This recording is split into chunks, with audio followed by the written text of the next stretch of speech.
무교절의 첫날, 곧 유월절 양 잡는 날에 제자들이 예수께 여짜오되 우리가 어디로 가서 선생님께서 유월절 음식을 잡수시게 준비하기를 원하시나이까 하며 예수께서 제자 중에 둘을 보내시며 이르시되 성내로 들어가라. 그리하면 물 한 동이를 가지고 가는 사람을 만나리니 그를 따라가서 어디든지 그가 들어가는 그 집 주인에게 이르되 선생님의 말씀이 내가 내 제자들과 함께 유월절 음식을 먹을 나의 객실이 어디 있느냐 하시더라 하라. 그리하면 자리를 펴고 준비한 큰 다락방을 보이리니 거기서 우리를 위하여 준비하라 하시니 제자들이 나가 성내로 들어가서 예수께서 하시던 말씀대로 만나 유월절 음식을 준비하니라. 저물매 그 12를 데리시고 가서 다 앉아 먹을 때에 예수께서 이르시되 내가 진실로 너희에게 이르노니 너희 중에 한 사람 곧 나와 함께 먹는 자가 나를 팔리라 하신대 그들이 근심하며 하나씩 나는 아니지요 하고 말하기 시작하니 그들에게 이르시되 12 중에 하나 곧 나와 함께 그릇에 손을 넣는 자니라. 인자는 자기에 대하여 기록된 대로 가거니와 인자를 파는 그 사람에게는 화가 있으리로다. 그 사람은 차라리 나지 아니하였더라면 자기에게 좋을 뻔하였느니라 하시니라. 그들이 먹을 때에 예수께서 떡을 가지사 축복하시고 떼어 제자들에게 주시며 이르시되 받으라 이것은 내 몸이니라 하시고 또 잔을 가지사 감사 기도하시고 그들에게 주시니 다 이를 마시며 이르시되 이것은 많은 사람을 위하여 흘리는 나의 피 곧 언약의 피니라. 진실로 너희에게 이르노니 내가 포도나무에서 난 것을 하나님 나라에서 새 것으로 마시는 날까지 다시 마시지 아니하리라 하시니라. 이에 그들이 찬미하고 감람산으로 가니라. 예수께서 제자들에게 이르시되 너희가 다 나를 버리리라. 이는 기록된 바 내가 목자를 치리니 양들이 흩어지리라 하였음이니라. 그러나 내가 살아난 후에 너희보다 먼저 갈릴리로 가리라. 베드로가 여짜오되 다 버릴지라도 나는 그리하지 않겠나이다. 예수께서 이르시되 내가 진실로 네게 이르노니 오늘 이 밤 닭이 2번 울기 전에 네가 3번 나를 부인하리라. 베드로가 힘있게 말하되 내가 주와 함께 죽을지언정 주를 부인하지 않겠나이다 하고 모든 제자도 이와 같이 말하니라. 하나님, 오늘 아침에도 주님의 말씀이 우리의 심령 속에 찾아오시기를 원합니다. 우리에게 눈을 열리게 하시고 우리의 마음, 심령이 열려지게 하시고 우리 주님의 마음, 주님이 우리에게 말씀하신 이 모든 말씀이 우리의 심령 가운데 잘 깨달아져서 참으로 주님의 마음과 함께하는 저희들이 되게 하여 주옵소서. 우리 주님 예수님의 귀하신 이름으로 간절히 기도드리옵나이다. 아멘. 아멘. 우리 주님은 이 땅에 하나님의 말씀을 이루시기 위해서 오셨다, 그런 말씀을 합니다. 그래서 예수님께서 이 땅에서 행하시고 말씀하시고 그 모든 것들이 다 적혀 있다 말하지는 못하지만 예수님께서 행하시는 일에 대해서 이미 하나님은 여러 번 성경에 기록하셨습니다. 그래서 예수님께서는 자신이 공생애를 살아가면서 하나님의 말씀을 이루기 위한 것임을 우리들에게 보여주는 것이죠. 그래서 오늘 말씀 중에서도 예수님께서 이런 일을 하실 때 이것은 이렇게 기록되었었다는 말씀들을 하지 않습니까? 하나님은 예언하셨고 선지자들을 통해서 예수님이 이 땅에서 어떤 일을 행하실 것이고 겪을 것이고 어떻게 말씀하실 것인지 다 말씀해 주셨습니다. 그런데 그 예언한 것하고 앞으로 메시아가 이렇게 오실 터인데 세상 죄를 지고 가는 하나님의 어린 양으로 이 땅에 와서 이 땅에서 이런 일들을 하게 되실 것인데 하고 하나님이 예언하시는 것하고 실제로 그 하나님의 아들이 이 세상에 와서 그 말씀대로 사는 것하고는 또 천지 차이죠. 그렇죠. 실제로 말하는 것하고 언젠가 이렇게 되리라, 이런 일이 있게 되리라 하는 것하고 실제로 하나님의 아들이 이 땅에 와서 그 말씀대로 그렇게 살아가는 것하고 많이 다르죠. 우리 주님도 예행 연습을 하시고 하시는 것이 아닙니다. 주님도 처음으로 겪는 일이라는 거죠. 하나님은 이미 모든 것 다 아시고 우리 주님도 다 물론 아시지만은 우리 주님이 겪어나가는 이 한순간 한순간이 주님에게도 처음 겪는 일이라, 새롭게 겪는 일이라. 여러분, 그래서 우리가 주님의 심정을 한번 마음에 생각해 보면 우리도 참 마음에 기가 막히지만 주님의 마음이 어떠셨을까? 주님은 아시지 않습니까? 주님이 그토록 사랑하는 그 제자가 자기를 버릴 것이라는 것. 알고는 있었는데 그게 언젠가 그런 일이 닥치리라고, 언젠가 저 제자가 나를 팔 것이라고 하는 걸 주님은 이미 다 보고 있었지만은 그것이 점점 주님께 다가와서 그 일이 실제로 이루어지는 그 순간 우리 주님의 마음속에 오늘 이 말씀을 통해서 말하잖아요. 너희 중에 하나가 나를 팔리라. 주님은 이미 다 보고 있습니다. 그 일이 지금 다가오고 있는 것이에요. 아무도 모르지요. 아무도 몰라요. 그죠? 그러나 주님은 압니다. 그러면서 우리 주님은 그 제자들에게 말해줍니다.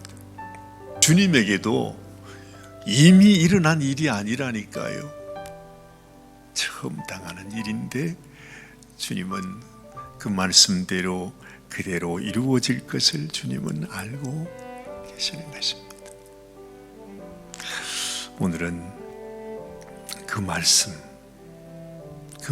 봅니다. 아마도 주님의 마음이 너무너무 이렇게 마음이 힘드셨던지 제자들이 와서 묻습니다. 주님, 6월절인데 6월절 음식을 어디서 드시면 좋겠습니까? 아마 이 제자들도 6월절을 준비해야 되는데 뭘 어떻게 준비해야 될지 모르니까 그냥 예수님께 물었습니다. 그런데 예수님 하시는 말씀이 참 신기합니다. 언제 예약을 해두었던지, 요즘 같아도 전화를 해서 식당에다가 해서 우리 몇 명인데 몇 명 예약합니다 그러지 않습니까? 근데 오늘 주님 하신 말씀이 참 오늘 여기 보십시오. 13절 말씀을 보니 예수께서 제자 중에 둘을 보내시며 이르시되 성내로 들어가라. 예루살렘 성 안으로 들어가라 이 말입니다. 그러면 뭐라 그래요? 물 한 동이를 가지고 가는 사람을 만날 것이다. 참 신기하죠. 이미 예수님이 미리 얘기를 해서 약속을 해둔 것도 아니실 텐데, 네가 예루살렘 성 안으로 들어가면 그 사람을 만날 것이다 말씀하면서, 그러면 그를 따라가서 어디든지 어느 집이 되든지 말이죠, 어디든지 그가 들어가는 그 집 주인에게 이르되, 아니 또 그 집 주인이 누군지 또 어떻게 합니까? 그 주인이 거기 있는지 없는지 또 어떻게 알아요? 그런데 그렇게 말하랍니다. 주인에게 이르되 선생님의 말씀이, 그러니까 우리 선생님 말씀이 내가 내 제자들과 함께 유월절 음식을 먹을 나의 객실이 어디 있느냐 하고 물으라는 거죠. 그렇게 되면 15절 말씀, 그리하면 자리를 펴고 준비한 큰 다락방을 보이리니 거기서 우리를 위하여 준비하라. 이미 주님은 다 보고 계셨다는 거죠. 왜 주님이 이 말씀을 하시는 거죠? 우리 주님께서 이 말씀을 하시는 것은 아마 제자들이 주님을 팔고 또 주님을 버리고 주님을 부인하고 다 떠나간 후에 그들이 다시 주님에 대해서, 자기 가운데 이루어진 일에 대해서 생각하게 될 것을 주님은 또 미리 아셨습니다. 그들이 예수님을 버리고 부인하고 다 떠나갔을 때 그들이 다시 주님을 생각하면서 주님께로 돌아올 수 있도록, 이 모든 일이 그냥 일어난 일이 아니고, 예수님이 십자가에 죽으신 것도 그냥 일어난 일이 아니고, 주님은 다 하시는데 그 길을 가셨고, 결국엔 뭐지요? 우리 주님은 힘이 없어서 십자가에 못 박아 로마 군병들에게 죽임을 당하는 것이 아니라, 우리 주님은 그야말로 하나님의 아들이셨다. 주님은 이 나라를 구원하실, 우리에게 해방을 주실 메시아셨다 하는 것을 이 제자들이 비록 예수님을 버리고 떠나갔지만 그 이후에도 다시 생각하고 주님께 다시 돌아오기를 원하시는 주님의 마음이라는 거죠. 우리는 주님을 배반했는데 주님은 배반한 제자들이 다시 주님께로 돌아와서 주님을 기억하고 주님께로 나오게 될 것을 원하셨습니다. 참 재미있는 것은 그래요. 제자들은 예수님, 당신이 유월절을 어디서 먹으시겠습니까? 그래, 예수님이 먹는다고 얘기하죠. 그러나 사실은 유월절은 이 백성들이, 이 제자들이 하나님의 어린 양을 죽이기도 하지만 먹는 날입니다. 예수님이 먹는 날이 아니라 자기들이 먹는 날이에요. 그렇죠? 예수님은 그들을 위해서 자기의 몸을 주시고 생명을 주시고 피를 주시고 모든 것을 다 주시는데도 이 제자들은 하나님의 이 놀라운 사랑, 은혜의 계획을 전혀 모르고 있지요. 예수님이 가롯 유다뿐만 아니고 다른 제자들 베드로까지, 그들이 모두가 다 자기를 배반하고 떠나가게 될 것을 주님은 이미 다 알고 계셨습니다. 그렇지만 끝까지 자기를 배반하고 자기를 팔고 자기를 죽음 가운데 내어버린 이 제자들을 하나님은 어찌하든지 품어주기 위해서. 그러면서 하는 말이 그랬습니다. 내가 죽임을 당하겠지만 너희보다도 더 먼저 미리 갈릴리에 가 있을 것이다 라는 말씀까지 하잖아요. 주님은 끝없이 주시는 분이십니다. 근데 우리는 어떻습니까? 끝없이 예수님을 배반하고 예수님을 버리고, 이 유다가 그렇게 주님의 제자로서 주님과 함께 공생애를 같이 했지만 주님의 마음을 몰랐습니다. 그가 예수님을 배반했기 때문에 나쁜 것이 아니고, 그는요, 주님은 한없이 주는데 그 유다가 마음속에 생각한 것은 끊임없이 저 예수가 정말로 내가 생각한 그 메시아, 우리의 왕이 맞는가, 그걸 생각하는 거예요. 근데 하나님의 생각과 이 유다의 생각, 이 인생의 생각이 그렇게 다를 수가 없어요. 하나님은 자기의 모든 것을 다 부어주어서 우리를 구원하시려고 생각하는데, 유다 생각에는 예수님이 저런 모습을 보니까, 죽는다고 말씀하시는 것을 보니까 저건 하나님의 아들이 아니야, 우리가 기다리는 왕이 아니야, 메시아가 아니야, 끊임없이 그 생각 가운데 있는 거예요. 결국에는 예수님을 팔아버리게 되지 않습니다. 생각해 보면 우리의 목자 되신 주님, 우리를 위하여 생명 주시는 그 주님의 심정을 우리가 조금이라도 알 수 있으면, 깨달을 수 있으면, 그 주님의 사랑 앞에 정말로 우리를 위해서 이렇게까지 주님께서 모든 것을 말씀에 예언된 대로, 기록된 대로 그대로 이루시면서 그들에게 하나님의 아들인 것을, 하나님의 계획을 그들에게 보여주고 있는데, 그것을 조금이라도 알았으면 그나마 유다처럼 예수님을 팔지는 않겠죠. 그것까지도 주님은 다 아시는데, 유다는 마음속에 저 사람은 내가 기대했던 그 왕, 그 메시아가 아니다 라고 하는 자기의 생각으로 결국에는 그 엄청난 일을 저지르고 말았잖아요. 너무 안타까워서 예수님은 말합니다. 이 사람은 차라리 태어나지 않았으면 좋을 뻔 하였는데, 나는 말씀에 기록된 대로 가지만은 유다에게는 큰 화가 되었다. 주님은 그렇게 말씀하십니다.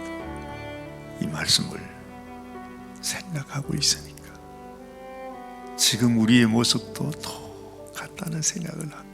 우리는 도무지 목자의 심정을 생각하지 못해요. 목자는 지금도 우리를 위하여 기도하시고, 앉아나 서나 눈을 떠나 감으나 그저 양들을 위해서 어찌하든지 이 양들이 믿음 위에 잘 섰으면, 어찌하든지 이 양들이 하나님의 약속 가운데 하나님의 그 말씀 위에 든든히 서서 주님의 그 믿음의 그 길, 생명의 길을 갔으면 하는 그 마음, 그것밖에는 없는데 말이죠. 그걸 위해서 온 생명을 다 바치다시피 예수님처럼은 못해도 그래도 예수님의 마음처럼 그렇게 양들을 위해서 무언가를 하려고 생각하는데, 이 양들은 뭐라고 생각하죠? 내 마음에 들지 않는 것, 왜 저렇게 하실까? 그런 마음을 가지면서 끊임없이 원망, 불평, 결국에는 돈을 받고 팔아버려요. 세상에. 너무 안타깝지만 이런 일들이 지금도 일어나고 있구나. 왜 우리는 목자의 심정을 알지 못할까? 왜 우리는 주님께서 나를 위하여 큰 은혜와 사랑을 주신 것을 생각하지 못할까? 근데 그 옛날에 예수님의 12 제자도, 지금 베드로도 마찬가지잖아요. 끝까지 베드로는 말합니다. 주님 그렇게 말씀하셔도, 다 버려도, 모든 세상이 다 주님을 버린다 해도 나는 죽을지언정 당신을 버리지 않겠나이다. 참 주님의 대답이 아닙니다. 네가 오늘 밤, 오늘 새벽 이 닭이 2번 울기 전에 네가 3번 나를 부인하리라. 다 똑같아요, 여러분. 가룟 유다, 아이고 그때 그 제자들, 세상에 어떻게 사람이 그럴 수 있나? 그럴 수가 없어요. 우리도 똑같아요. 나는 아니에요. 예수님, 우리는 절대 그러지 않아요. 옛날에는 그랬다 할지라도 절대로 주님을 배반하지 않아요. 그래도 우리도 넘어질 수밖에 없는 것이 바로 우리 인생이다. 주님은 그걸 말씀하는 거예요. 베드로에게 그 말을 하는 것이 아니라 사실은 지금 이 시대를 사는 우리들에게, 주님 나는 당신을 배반하지 않겠습니다. 그렇게 맹세해도, 이놈아 내가 이미 다 안다. 네가 넘어질 것을 다 안다. 그래서 내 몸과 내 피를 너를 위하여 주는 것이다. 네가 이것을 먹고 이것을 마시라. 그리고 내가 너를 위하여 이 땅에 온 하나님의 어린 양, 또한 하나님의 아들인 것을 믿으면 살리라. 우리는 배반하는 정말로 소망 없는 인생일지라도 그 주님을 향하여 오늘 이 아침에도 주님 앞에 나아가면 주님이 우리를 받아주시고 우리를 다시 살려주시고 우리가 다시 주님을 위하여 살 수 있도록 그렇게 만들어준 대표가 누구입니까? 바로 베드로가 아닙니까? 바로 유다나 베드로나 똑같은 성정, 똑같은 사람, 똑같이 배반했어요. 그러나 유다는 그냥 그 길을 가버렸고 베드로는 그렇게 넘어져서도 주님 앞에 다시 돌아왔잖아요. 주님이 베드로를 그렇게 사랑하시면서 베드로야, 네가 나를 사랑하느냐? 그렇게 물으시는 주님의 그 마음, 지금도 똑같이 나는 다시 넘어졌는데 주님은 내게 또다시 찾아오셔서 나는 네가 넘어질 것을 이미 다 알고 있었어. 네가 나를 사랑하느냐? 하고 물으시는 주님. 우리가 주님의 그 마음을 조금이라도 더 알 수 있으면 좋겠습니다. 가룟 유다처럼 떠나가지 말고 베드로처럼 주님께 다시 돌아와서 염치 없지만 다시 주님 앞에 나갈 수 있는 전혀 그런 자격이 없지만 주님께 나가면 주님이 우리를 다시 붙들어 주시는 것입니다. 이런 은혜가 여러분 모두에게 함께 하시기를 바랍니다. 하나님 아버지 감사합니다. 그렇습니다. 우리는 이런 인생입니다. 주님은 우리의 연약한, 정말 이 불충한, 용서받을 수 없는 이 악한 심정을 주님은 이미 아시고 보시고 다 주님은 모든 것을 다 아시고 당신의 생명을 주셨습니다. 하나님, 참으로 우리가 이제는 주님 앞에 주님의 그 사랑, 주님의 은혜, 목자의 심정을 우리가 10,000분의 1이라도 안다면 주님께 나가가서 그 그 한없는 주님의 은혜와 사랑 앞에 우리 자신을 맡겨드리고, 주님, 내가 주님과 동행하며 살아가기 원합니다. 주님, 나를 떠나지 마시고 내 안에 나의 주인이 되어 주옵소서. 온전히 순종하며 주님의 뜻을 따라 살아가는 저희들이 되기 원합니다. 하나님 앞에 새롭게 나아가는 우리 귀한 모든 성도들이 되게 하여 주시옵소서. 우리 주님 예수님의 귀하신 이름 의지하여 간절히 기도드리옵나이다. 아멘, 아멘, 아멘.